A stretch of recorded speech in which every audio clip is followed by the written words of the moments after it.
Hi, this video is about Section 13 of AP Forest Act 1967. Section 13 Appeals from the Orders of Forest Settlement Officer.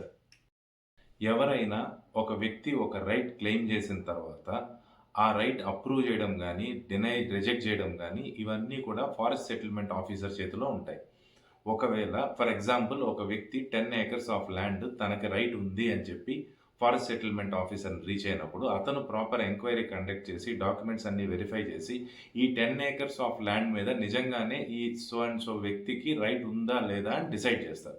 ఒకవేళ అందులో only 5 acres of land మీద ఆ వ్యక్తికి right ఉంటే నీకు only 5 acres of land ఉంది, దీనికి సంబంధించిన క్లెయిమ్ మాత్రమే అప్రూవ్ అవుతుంది, మిగతా 5 acres ఆఫ్ ల్యాండ్ నీది కాదు అని చెప్తారు.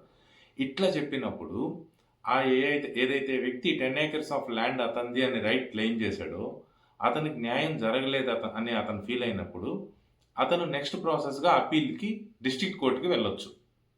ఆ వ్యక్తి ద అగ్రీవ్డ్ పర్సన్ అతను ఎన్ని డేస్ లోపల డిస్ట్రిక్ట్ కోర్టుని రీచ్ అవ్వాలి? దీనికి 2 ఆప్షన్స్ ఉన్నాయండి. మనం రైట్స్ గురించి డిస్కస్ చేసినప్పుడు రకరకాల రైట్స్ గురించి తెలుసుకున్నాం.